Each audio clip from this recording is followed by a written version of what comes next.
Hace 2 años, más o menos, Horacio, ¿viste Horacio Houston? Sí. Me planteó lo siguiente y es una pregunta que me hizo ruido en la cabeza y que quieras que no, esa pregunta es como que de cierta manera echó raíces y hoy por hoy me la hace cuestionar todos los días. ¿Alcanza necesariamente únicamente con la libertad individual sin valores morales objetivos? En su momento dije sí, 2 años, 3 años atrás. Hoy digo no. Y gran parte lo veo reflejado por dos casos que los veo hoy en la actualidad. Silvina Luna, por ejemplo, Ujú. primero esa negación del yo, si querés, que es un tema todavía más abierto. Segundo, que lo que hizo, lo hizo en un acuerdo voluntario entre partes, que le costó la vida claramente, y que, nada, lo toque y se lavó las manos. Y otro de los temas es lo que estamos conversando ayer, WorldCoin, por ejemplo. El Mm. hecho de que vos entregues, o sea, si querés esta media tesitura de lo del tema de la esclavitud voluntaria, si es ética o no. Ujú. Hace 3 años te hubiera respondido que sí, hoy la verdad que me parece un error por completo, porque quieras que no, esa entrega sin control a la esclavitud voluntaria va a terminar esclavizando a más personas de las que ni siquiera fueron parte de ese contrato privado entre partes. Entonces, Mm. creo que si no hay valores morales forjados en la sociedad, el libre albedrío per se no resuelve necesariamente nada. Es como lo pensás. Sí, mira, yo te puedo comentar un poco cómo fui evolucionando, cómo fue masticando, digamos, un poco estos temas.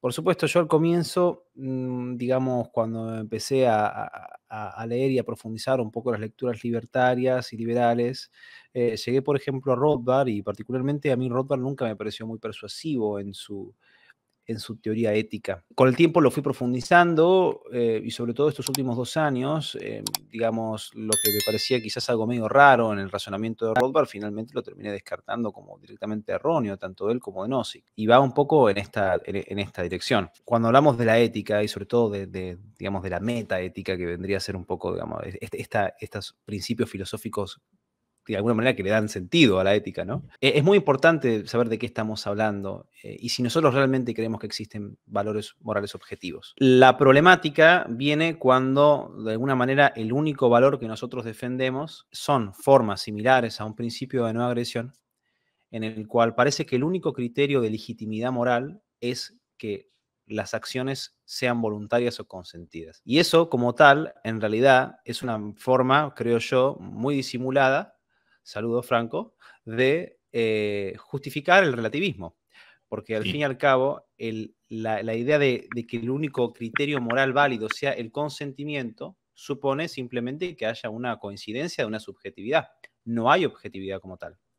Entonces, y de vuelta viene con respecto no solo al consentimiento, sino a la voluntad. Porque, por ejemplo, Rothbard podría decir, o Nozick, que la idea de serrucharse un brazo o de amputarse una pierna puede ser moralmente legítimo en cuanto yo no estoy agrediendo la propiedad ni libertad de nadie, sino la mía. Pero de vuelta, aquí tenemos una cuestión de profundo relativismo, porque en realidad no estás definiendo ni un bien moral ni un mal. El único bien es aquello que está consentido, que es conforme a la voluntad. Y no hay ningún criterio que a mí me permite discernir si esa voluntad es buena o mala. No tengo dudas de que frente a muchas de las cosas que venimos escuchando a nivel social, algunos comentarios o razonamientos un poco depravados, decimos, bueno, pero ¿cómo hago con las herramientas que me da Rothbard o los autores libertarios para discernir si aquello que es voluntario es bueno o malo? Es que yo creo que el libertarismo, si querés, te lleva a la anarquía a nivel representativo con las instituciones. Esta cuestión de qué es hacer el bien y qué es hacer el mal no tiene manera de darle un enfoque metaético correcto. Todo lo contrario, Claro. es un vacío que no termina de cumplir. Pone para mí también un peligro político, ¿eh? Porque cuando uno dice, bueno, al fin y al cabo lo que nos permite esto es que existan distintas definiciones de bien, distintas definiciones de lo bueno, de lo malo, de lo justo, y que se formen comunidades organizadas en bajo esos principios. Y eso quizás al comienzo te puede sonar coherente, pero después lo pensás más y decís no, porque digamos, si hay comunidades puramente basadas en el consentimiento y no hay ningún otro criterio moral para discernir si esas comunidades pueden ser buenas o malas, podrían realmente ser cosas terriblemente malvadas y depravadas o tiránicas, y que simplemente estamos legitimando porque se dieron en un contexto de lo consentido, de lo voluntario, que como quizás hacía referencia a cuestiones de Silvina Luna o etcétera, hay que ver hasta qué punto también ese consentimiento sirve del todo cuando no tenés otros criterios morales que te ayuden a guiarte, ¿no? Porque Franco también pasó de ser un liberal clásico a un paleolibertario reaccionario. Esta es la discusión que tengo con muchos libertarios que siempre apelan como, bueno, mientras respete la ética, la propiedad privada, no, dentro de la puerta de tu casa puede suceder lo que sea, ¿no? Y como que no puede haber un discernimiento ante las acciones que puede cometer un individuo. Y ahí es donde yo justamente apelo siempre a que el conservadurismo en lo social es sumamente importante, porque entender las virtudes, los errores del ser humano, distinguir entre el bien y el mal, nos puede servir como guía para perfeccionar, o por lo menos acercarnos a la perfección de la idea libertaria. Esto es lo que siempre termino apelando con muchos. Yo creo que gente como, y acá voy a dar nombres propios haciéndome cargo de lo que yo digo, los Iván Carrino, los Gloria Álvarez, los Alejandro Bongiovanni, o todo el Cató, ¿sí? El Instituto Cató, le han hecho muy mal al libertarismo pensando que está todo bien, vos podés hacer lo que quieras mientras no molestes a alguien, sin pensar si esa acción individual puede también generar una externalidad negativa ante el resto. Por ejemplo, decir, bueno, libertad a las drogas y no pensar en una solución viable para el mantenimiento y la rehabilitación de esas personas, por la preocupación que podría tener una familia. Ese es un ejemplo mío que doy como para intentar que se entienda el mensaje. Que para mí es sumamente importante intentar arreglar muchas de esas cosas y tomar al último Rothbard, tomar trabajo de Hoppe, de David Gordon, que van como una idea mucho apelando a una responsabilidad basada en un conservadurismo social. O sea que me gusta la definición y la estuve explorando hasta hace poco de libre albedrío, que es entendiendo justamente las virtudes del ser humano y entendiendo los defectos, que vos tengas la posibilidad consciente de hacer el mal y elijas consciente y racionalmente hacer el bien. Y eso creo que necesitas valores morales fuertes que te permitan tomar decisiones correctas en el que termines impactando positivamente en la vida de un tercero. Y eso, el principio de no agresión, no necesariamente lo viene a resolver. Porque, por ejemplo, si te basás en el libertarismo hoy por hoy, inclusive hasta positivista, como se está acostumbrando, discriminar está mal. Y discriminar no está mal, per se. O sea, la vida, las interacciones sociales se basan en discriminaciones en algún punto o en otro. Y es natural. Y bueno, es algo que hoy por hoy me parece que se viene a, si se quiere, tratar de homogeneizar cómo se tienen que dar las relaciones sociales y termina destruyendo justamente la posibilidad de poder conformar estos valores más trascendentales que hoy por hoy no existen. No, no, está buenísimo lo que decís y ya lo dejo a Gentil para que diga lo suyo. Que es esta cosa insisto, como que se piensa que el libertarismo es una filosofía tan completa basada en la ética de la propiedad privada y el principio de no agresión y ya con eso es suficiente para desarrollar todo un análisis. Y mirá, el libertarismo es una filosofía política, no te da respuestas de lo que está bien y lo que está mal.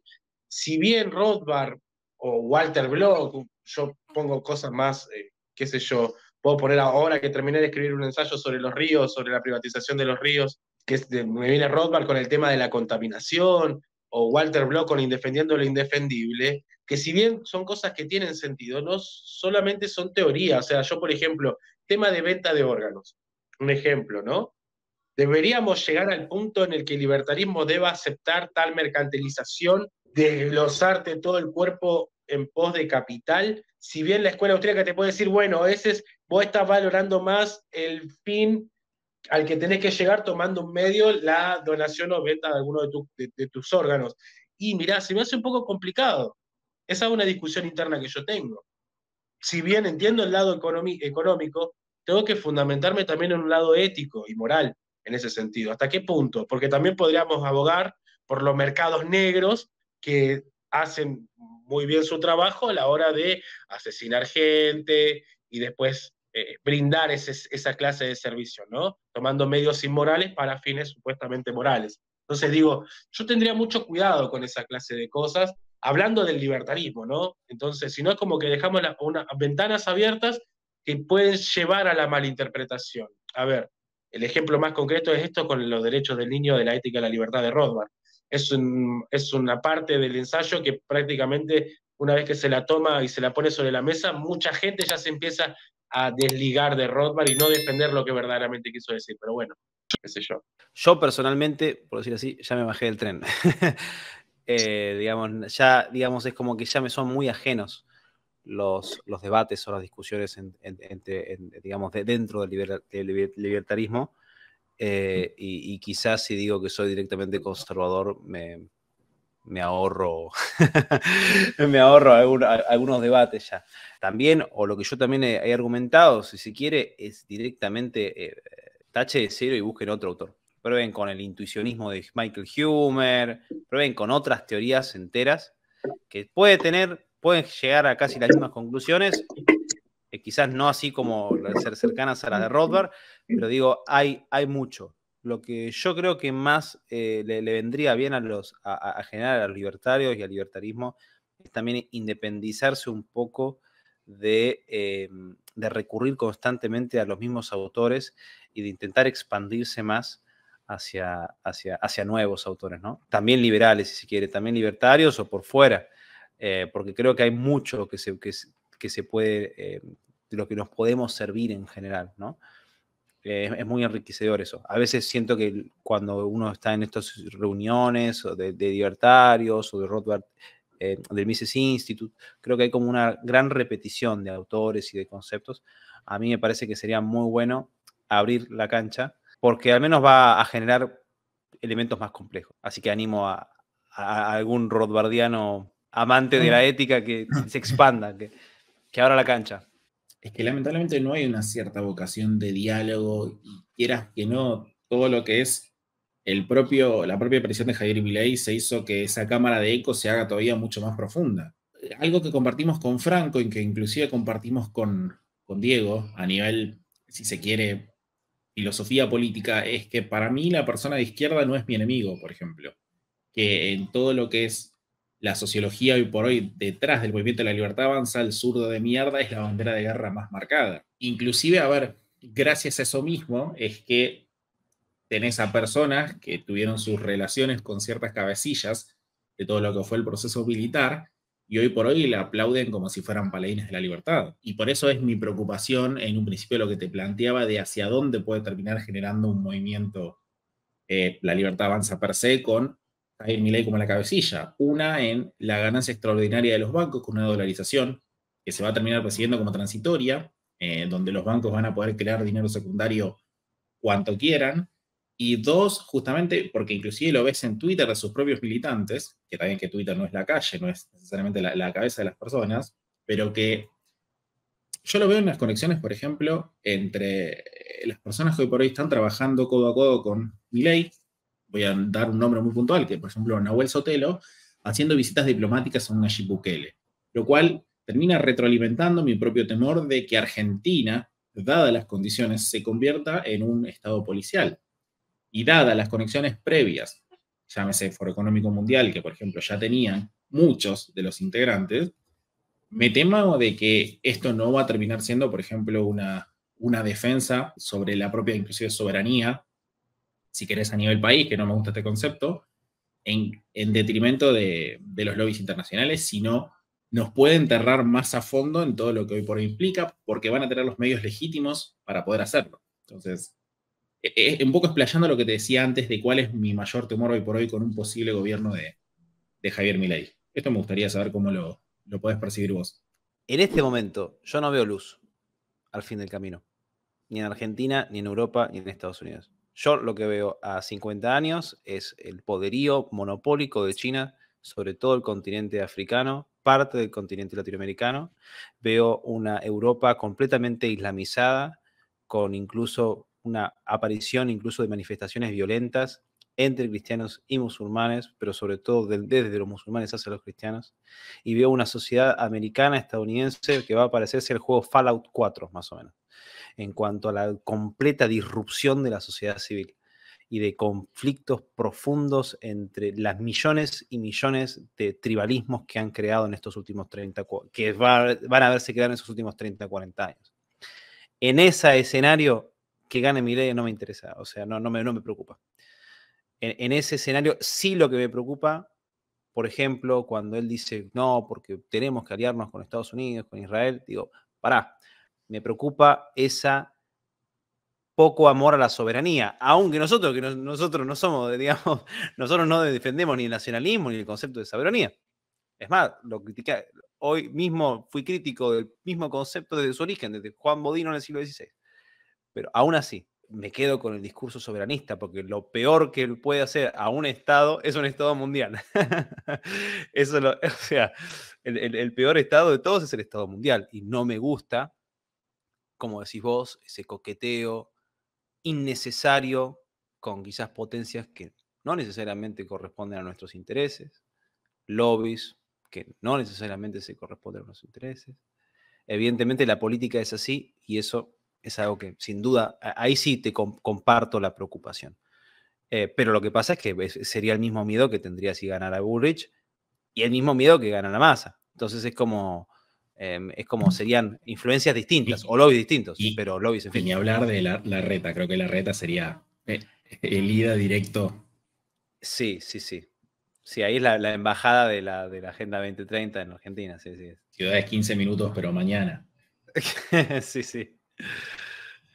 Es inevitable pensar el lado geopolítico de dónde se está lanzando el mundo. Si no me equivoco, había leído un artículo que China, si seguían esos caminos, creo que el año pasado lo leí, si seguían estos pasos, de acá al 2030 o 2050 iba a ser ya la primera potencia mundial, si no me equivoco, o antes me parece era algo así. Entonces también tiene que ver con quién te vas alineando, ¿no? Ir pensando a largo plazo. Yo creo igual que el discurso de JM pasa por un lado ya economicista, es como que ya no importa el rasgo social o qué tipo de medidas vaya a tomar en seguridad, cómo se tilden, cómo se titulen, cuáles son los medios, no importa. O sea, eso lo hacemos nosotros tres en última instancia. Después el votante común solamente quiere comprar barato, cosas importadas barato y nada más. O sea, la vara está muy baja. Creo que a veces yo noto que abusamos de discusiones como, bueno, por ejemplo, este posicionamiento geopolítico. No le interesa al votante de Milei. Y si bien las advertencias están debidamente dadas de que estamos yendo a un estado policial, de que ya hay que poner en discusiones y escritos sobre un hipotético estado mundial, el estado de estados. No me sorprendería, por ejemplo, que el día de mañana se planteen impuestos progresivos. O sea que ya directamente no importa el liberalismo como tal, sino Mercantilización, decís vos. Sí, ahí está, gracias, no me salía la palabra. Sí, yo creo que estamos yendo también para ese lado. Y es una verga, porque esto ya lo hablábamos en privado y lo tiro a la luz, que el resultado de Javier Milei no resulta positivo ni para las ideas libertarias ni para las ideas liberales, porque tenés tanto quilombo en que cualquier cosa que te salga mal, el liberalismo argentino queda manchado y no cuenta con un intentamos. Es más, insisto con esto, somos los únicos que discutimos estas cosas porque yo lo que noto, y me la paso todo el día en Twitter, es esta idea utilitarista en todo sentido. Ya no importa más nada, solo quiero que cobrar bien y vivir bien. Después no importa. Después ya no importa. Y llegar hasta ese punto ya es perder un montón de cosas. Y me da bronca porque tenemos que utilizar esta palabra soberanía, porque la verdad, primero, dolarizar es venderte a Estados Unidos. La realidad es esa. Le estamos haciendo la agachada a los yanquis para atajar su deuda y su burbuja, y la otra para que sigan expandiéndose a nivel monetario. Yo creo que la soberanía monetaria, si bien es importante quizás para un país, no es lo que yo defiendo, no es lo que yo quiero. Yo apelo a otra clase de cosas. Pero mirando la situación en la que está inclusive Estados Unidos, no sé si es tan buen negocio. No lo es, inclusive no lo es, pero es difícil. A ver, es difícil si uno se pone en el lado objetivo de la situación y habla de realpolitik. Ahora, ¿cómo hacemos llegar este mensaje? Es importantísimo también eso. Todo bien, las advertencias quedan dadas y después, ojalá que no, porque estaría bueno de que no pasen cosas malas, decir, bueno, nos equivocamos, la pifiamos, pero hasta ahora yo encuentro gente que te termina justificando el 76 como un proceso de reorganización, va ocultándose a través de gente fallecida y desaparecida, allá ellos si son inocentes o no, ¿sí? Justificando el fin. Y esas cosas no son muy de libertarias, ¿eh? No tiene ningún sentido el libertario. Además termina quemando la etiqueta y creo que hiciste bien. Ahí, gentil hombre, boludo. Le hiciste re bien. Llegar al lado conservador. Es más, podés hasta discutir un montón de cosas y te ahorrás debate. Para mí está perfecto. Porque si no te terminás quemando con esa gente. O sea, desde el punto de vista de la comunicación, desde las redes y en parte del trabajo que hacen ustedes, siempre va a ser difícil porque lo que ha hecho Milei es un fenómeno de masas. A él lo votó un, no sé, 30% poner del padrón electoral y eso supone que hay millones de personas que están expuestas a las ideas liberales y a lo que ellos entienden por ideas liberales, y para la mayoría de estas personas las ideas liberales simplemente es la figura de Milei, y es lo que Milei dice, lo que Milei piensa, eso es el liberalismo. Así que es entendible que para una persona normal o interesada o leída o oculta sobre estas ideas le preocupe. Ahora, esto siempre fue así porque todos los fenómenos de masa producen esto, ¿sí? Esto pasó con el bolchevismo, esto pasó con el fascismo, esto pasó con Lenin. Y digamos, nosotros tenemos una gran ventaja, que creo que no tuvo ni el fascismo, ni Lenin, ni ninguno, es que por medio de las redes sociales, incluso yo voy en el subte y veo gente leyendo a Rothbard y veo gente leyendo a Mises, digo, evidentemente esto es un fenómeno de masas, pero es un fenómeno de masas que ha traído un montón de gente que realmente está interesada en profundizar estas ideas.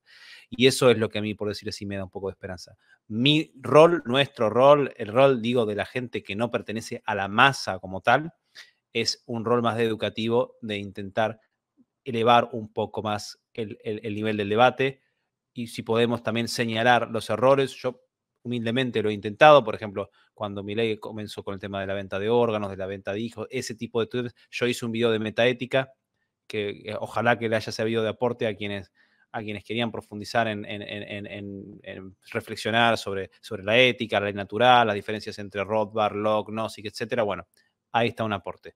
Pero también soy humano. Y también soy humano y te digo que honestamente, quizás una de las cosas que más me importan hoy es que si me junto eventualmente este mes o el mes que viene en Palermo a tomar un trago con unos amigos, que no me den un cuchillazo. Y eso lamentablemente, digamos, me vence. Me vence mis lecturas también, ¿no? Así que también lo entiendo por gente que vota, que actúa, que está desesperada y que tiene esperanza. Y yo también estoy en esas. O sea, ¿qué les puedo decir? O sea, creo que estamos todos desesperados en cierto punto. Estamos todos desesperados. Esto está buenísimo porque es el votante hooligan del que habla Brian Kaplan. Ahora estamos en una situación tan grosa a nivel de inseguridad. Bueno, acá en Gallego es distinto, ¿no? Obviamente en las grandes ciudades es mucho más diferente. Entonces lo que lleva a la gente es a votar extremos y va a justificar cualquier tipo de cosa. Entonces, yo lo que siempre digo, bueno, bien, vamos a hacer una cosa. Ponele, le damos toda la autoridad a la policía para que realice su trabajo. ¿Quién va a controlar eso? ¿Quién va a regular eso? Porque si vos estás hablando de darle esa prioridad, ¿quién va a regular eso? O vamos a dejar la libre albedrío al Estado y que el policía esté tan preparado de accionar ante cualquier tipo de momento. Porque también es una cuestión de, ¿cómo se llama? Proporcionalidad. Entonces, acá la gente lo que pide es tiro. Yo soy uno también, a ver, yo miré el video de la abuelita a la que le pegaron dos pibes de 12 y 14 años y soy el primero que quiere un programa en Twitch en 4K. Bueno, ya se imaginarán de qué. Soy el primero y no tengo ningún problema en decirlo.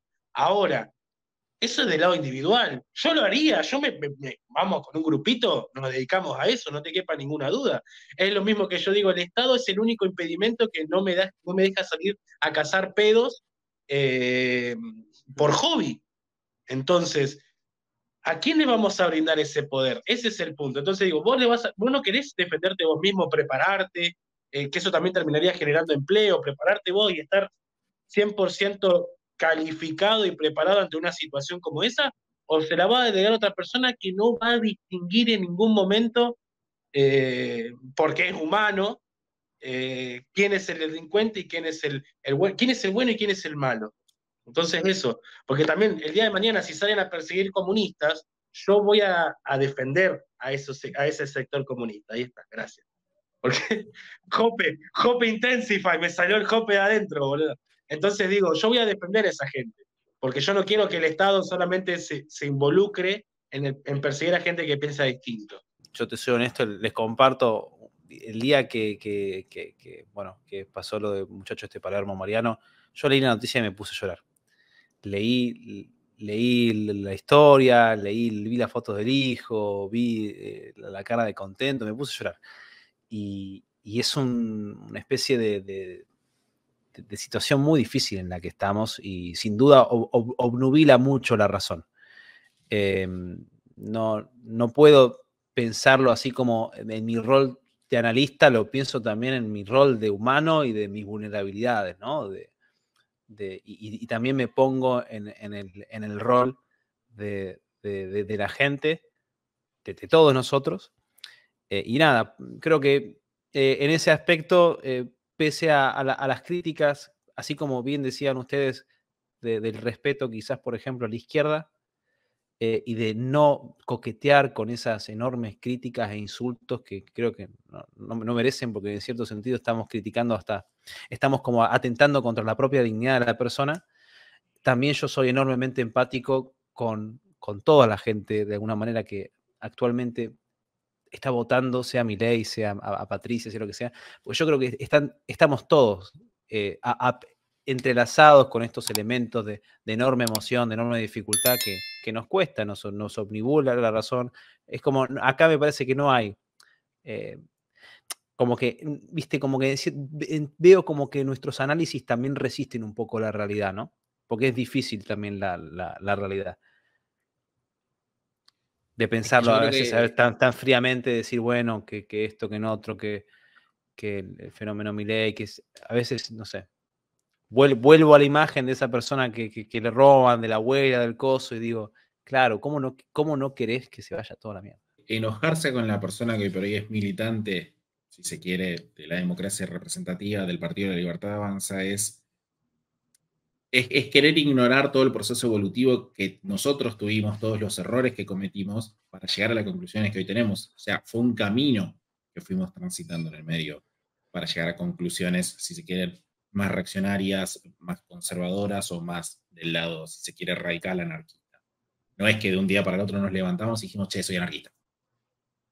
Creo que todos pasamos por ese lado y bueno, en el medio, si se quiere, el propio interés individual por todo lo que significa la política nos llevó a evolucionar hasta tal punto.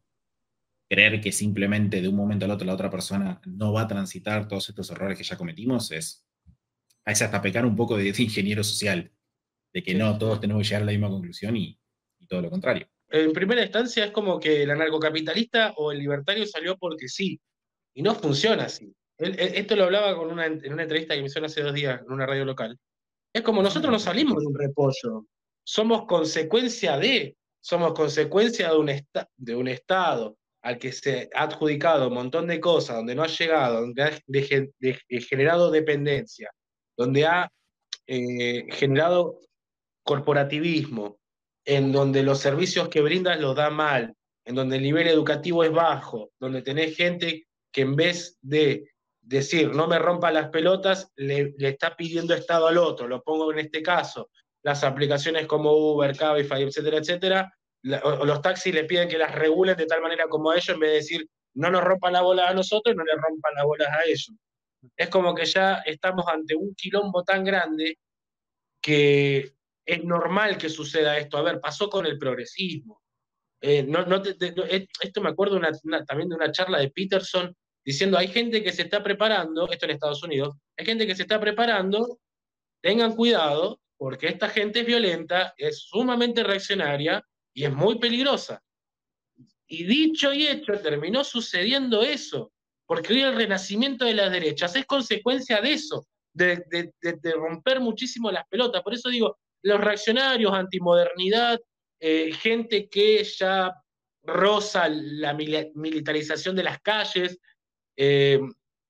o apelar al libre mercado en cuestiones banales, como podría ser la venta de órganos, o la discusión que se lleva a cabo, digo, es normal, es lo que debía pasar. Entonces, no hay yo no me sorprendo. Lo que digo es, me lo espero. Ahora, ¿qué puedo hacer para adelantarme y ya empezar a hablar de determinados temas? Por ejemplo, el tema de China, como lo había mencionado ahí. Yo no estoy al tanto, es más, de geopolítica estoy intentando aprender lo más posible. No me meto nunca porque son cosas que me exceden demasiado. Pero ya digo, bueno, es un tema en el que ya tengo que empezar a estudiar. Y esas cosas de qué tipo de... Yo creo que lo mejor que podemos hacer es advertir las consecuencias de un Estado eficiente. Está mal dicho, yo sé que no se utiliza esto científicamente, pero un Estado que haga bien sus cosas y tome sus roles y tenga la legitimidad de hacerlo, me da la sensación de que es mucho más peligroso del que tenemos ahora, por más que económicamente estemos bien. Creo que son las mejores advertencias que podemos hacer. Creo que nuestro rol de comunicadores es, primero que nada, la gente necesita saber qué es el Estado. ¿Por qué después le tiene que tener miedo? Porque hay algo que la gente no sabe qué es el Estado. Y acá me gusta mucho la tesis Oppenheimer, si querés medios políticos, medios económicos. Creo que la gente no comprende qué es hoy por hoy el Estado y eso es básicamente por el cual terminan firmando siempre un cheque en blanco y entregando el libre albedrío de la política institucional para que haga y deshaga su voluntad. Entonces, creo que por ahí es donde tiene que venir básicamente todo lo que es si se quiere, la contrarrevolución ideológica hoy por hoy, en oposición al supuesto liberalismo. Bueno, antes que nada, muchachos, les agradezco siempre por su espacio, por su sabiduría, por sus ganas de compartir conocimiento y nada, es un placer como siempre y bueno, le agradezco del otro lado del público que se quedó viendo hasta este momento. Saben que los puede seguir a ambos, a Tomás de Gentilhombre en su canal de YouTube y en sus redes sociales, a Franco. Saqué mi primer libro, Acción Libertaria, Libertarismo en una Lección. Es un libro donde doy fundamentaciones y principios del pensamiento libertario en serio. Creo que es una buena limpieza teórica, dado el avance de las ideas libertarias en política, y creo que se ha generado mucha confusión al respecto con qué es ser un libertario, qué piensa un libertario, cuál es la posición de un libertario en determinados aspectos económicos y sociales, y me parece oportuno aclarar esto. El libro está prologado por Daniel Omar Schigel, un profesor de filosofía, un grosso el profe, paleo libertario. Así que están todos invitados a comprármelo. Dejo las redes de vuelta, _Marco Difran en Instagram y Difran Marco en Twitter. Así que son todos bienvenidos al que lo quiera adquirir, ya sea en PDF o en físico. Así que gracias. Ah, y la tapa es de Lucas Di Dodo. Mirá, casi que me olvido. Perdón, Lucas, boludo. Soy nuevo en esto, déjame aprender. No hay problema. Muchas gracias y nos vemos en un